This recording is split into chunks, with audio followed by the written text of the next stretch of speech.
It's the end of 2025, so I figured I'd do a little update video on a topic that some of us have been following for a while now, the gray market efforts to obtain or create PP405, which is a molecule being trialed and studied right now for the treatment of hair loss. I have seen some efforts to try to replicate this molecule ahead of official FDA approval, so I want to tell you about what I've seen so far. Quick refresher for anybody who isn't familiar, PP405 is an experimental non-hormonal topical treatment being developed to stimulate hair growth by reactivating dormant hair follicles. It works by inhibiting the mitochondrial pyruvate carrier, MPC, which flips a metabolic switch in follicle stem cells from a dormant state to an active growing state. It's being developed by Pelage Pharmaceuticals from scientific research at UCLA. It is currently between phase 2 and phase 3 trials for hair loss. So in the US, a molecule has to undergo 3 phases of human trials and be successful at that before they can apply it to the FDA for full FDA approval.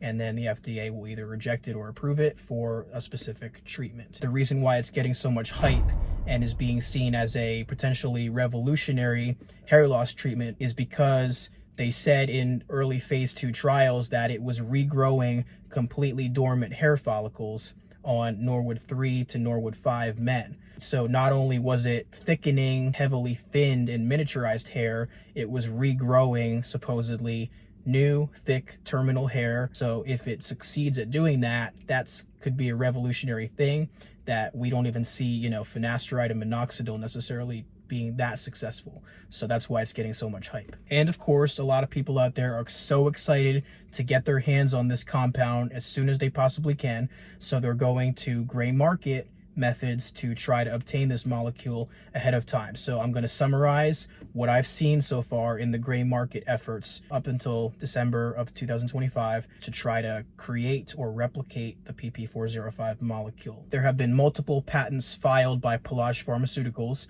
over the past few years. They've specifically laid out a handful of different MPC inhibitor compounds for the intended use of reversing scalp hair loss. So a lot of people who know a lot about chemistry, chemists themselves, they have attempted to decipher which of these many compounds listed in these multiple patents could potentially be good candidates for the up-to-date PP405 substance. The gray market is not an official doctor-approved market or government-approved market. It's an unregulated market where you can go online and you can order things that are basically sold as research chemicals. They aren't illegal to sell, but they have to be labeled with not intended for human use. So there's 2 major ways that the gray market delivers molecules to individuals. The first way is that individuals can group together and they can order compounds and substances through labs, and then the labs will send you that powder substance, and then you are responsible for creating a proper solvent and mixing it in a way that's going to make the compound molecule effective. So if you don't know what you're doing, that can be a very intimidating thing to have to do on your own.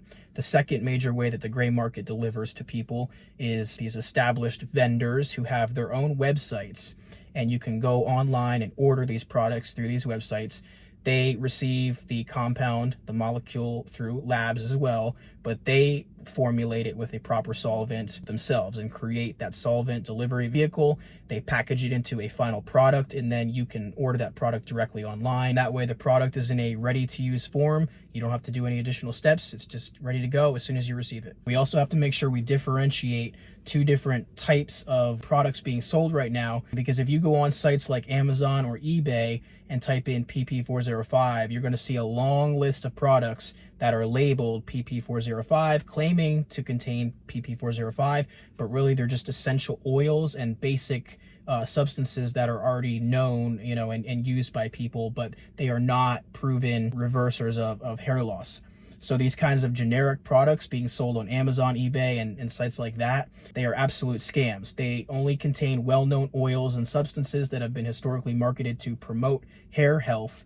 These ingredients do not treat male pattern hair loss, which is heavy miniaturization of hair follicles. And these products do not contain any research chemicals or substances or patented substances in the MPC inhibitor project, if you will. They are falsely labeled PP405 to scam people and make money, okay? So do not buy them. Do not buy those Amazon or eBay products labeled PP405. The official, unofficial gray market substances. They are sold on company websites themselves. They operate from their own websites, and they have real substances synthesized in real labs, and they sell them as unofficial research chemicals. So that's what we're going to get into right now. So the first highlighted MPC inhibitor compound that seemed to be focused on in the Pelage patents going back a couple of years is called JXL069. It has an IUPAC name that I'll put up on the screen, and the CAS number, the molecular formula will go on the screen, the molecular weight. So we know that stuff because the structure, the formulation of the compound has been released. So the JXL series is an entire family of MPC inhibitors that was shown to regrow hair on mice. This JXL family contains dozens of MPC inhibitors. It was tested on humans by Pelage Pharmaceuticals, and it was noted in one of their patents as a highlighted MPC inhibitor. And because of that focus on JXL069, a lot of people who have been following this topic have speculated that JXL069 could be the active ingredient in PP405. So JXL069 has been synthesized by labs.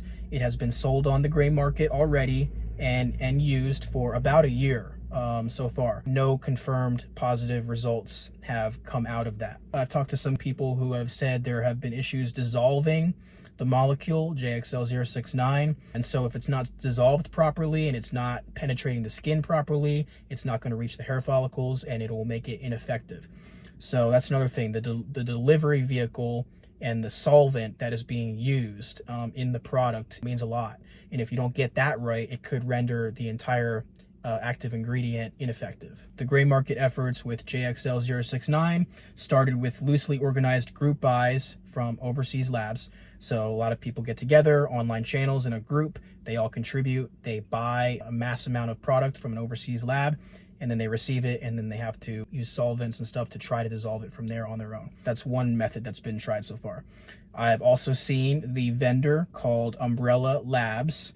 They have sold JXL069 since the fall of 2025. The thing is, with their solvent vehicle on their product page, they just call it a nano-liquid optimized formulation. They don't give any details on what that solvent is that they're using to dissolve the JXL069. I know multiple people have tried to contact Umbrella Labs to get answers on what their solvent is, and they haven't answered. So unfortunately, we don't know what this nano liquid optimized formulation is. Also, the gray market vendor Anagen Inc. is putting up JXL069 for sale in the last week of December 2025. They have released a statement and they put up pre-order for the JXL069 on their website. And they are transparent with what their solvent is. So they're saying that their solvent is DMI plus propylene glycol plus ethanol. So there you go. For the people out there who know about all that stuff, that's their solvent. They answered an email from somebody I know about their solvent and why they're releasing JXL069 now, after we've seen basically a full year plus of people using the JXL069 and not seeing any results from it. They claim that their solvent is optimized to get the JXL069 directly to the hair follicles, while other vendors may not have optimized formulas.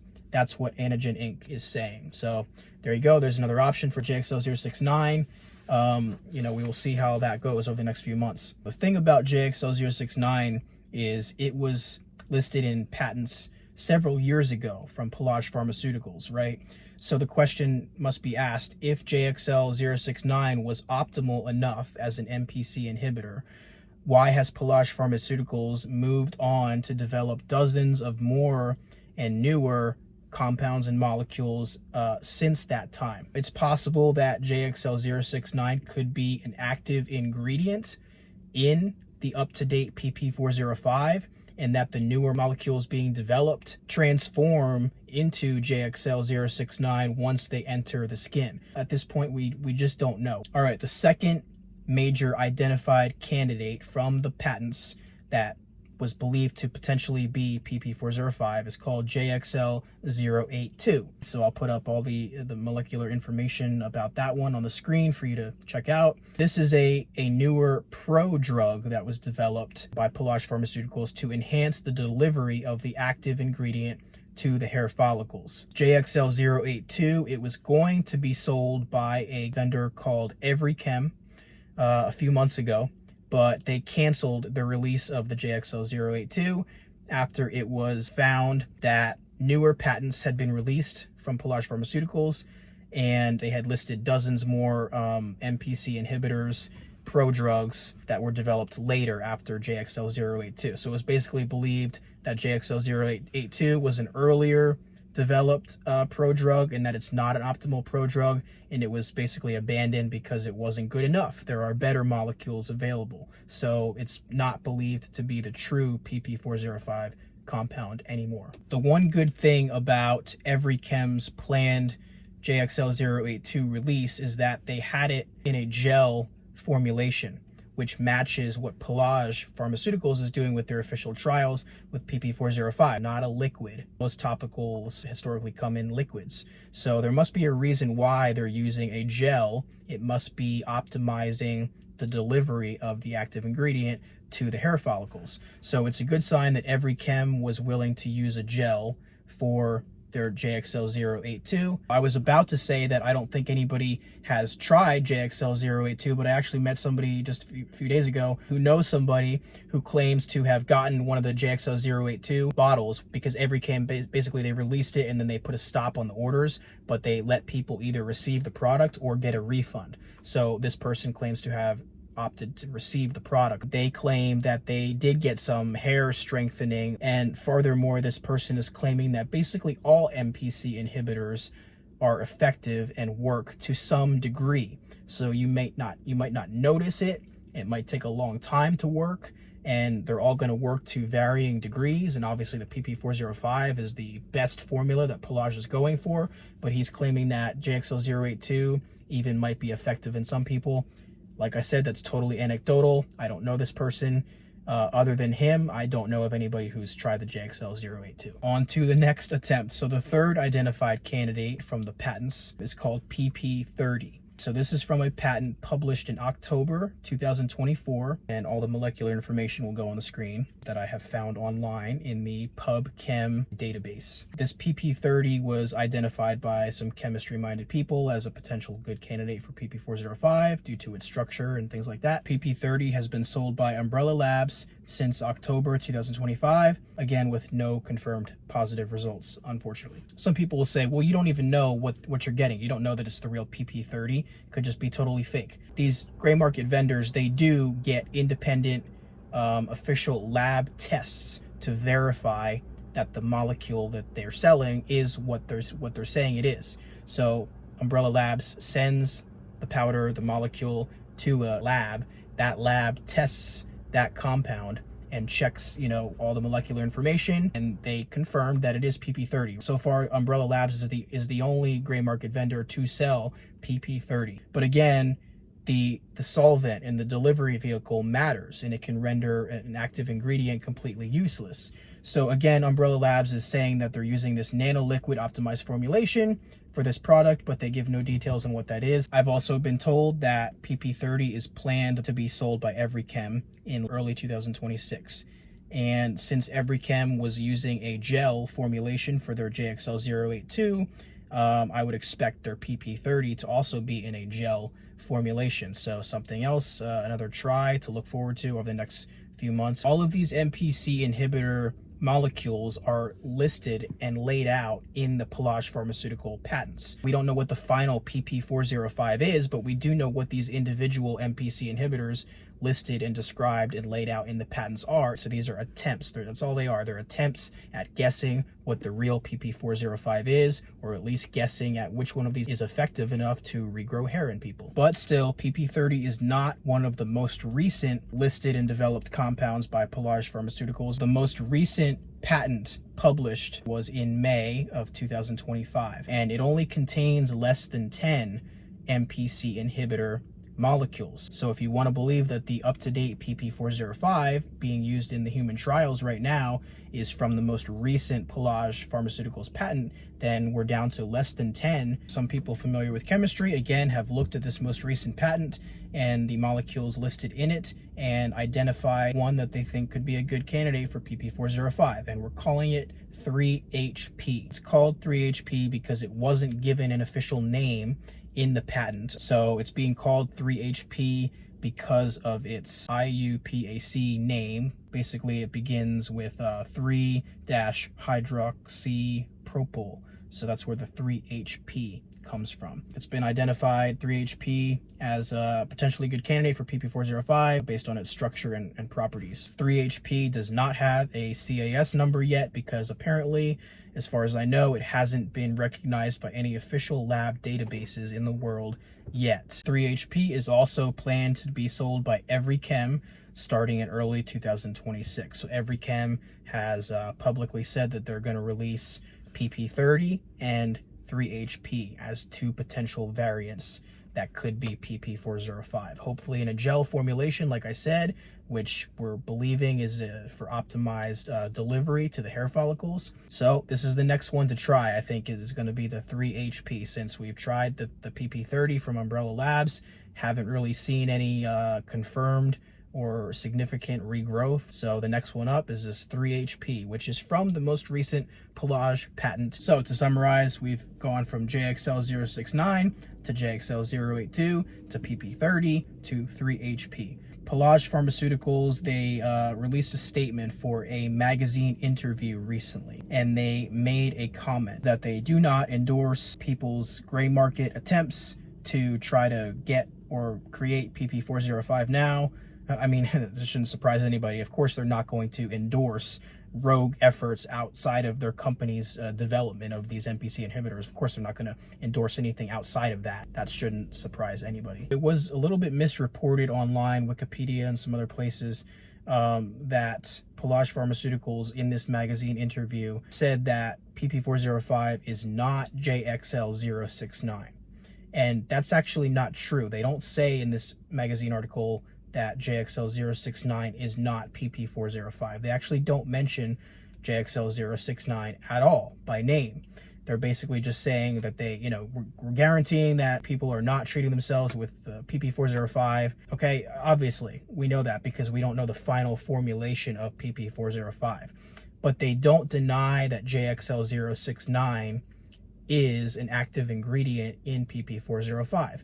So it's possible that JXL could be the active ingredient that these other molecules are converting to inside the skin to then act on the hair follicles. We simply don't know at this point. I asked Google Gemini AI when Pelage Pharmaceuticals is likely to publicly identify the exact chemical structure and formulation of the up-to-date PP405, because eventually they have to say what it is and its structure and all of its properties by the time that they get full FDA approval for the treatment of hair loss.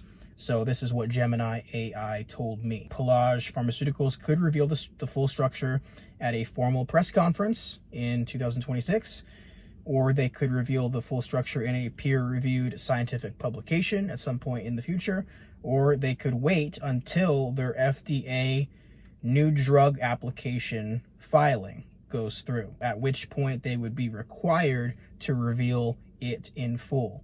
So they might wait until they file for official FDA approval, and even then, the information in the NDA filing, new drug application filing, that might not become publicly accessible until many months after FDA approves the drug. So it could end up being another 1 to 3 years before that happens. That's all the up-to-date information that I have as of today about efforts to create or obtain PP405. We still don't have a confirmed, actively working product.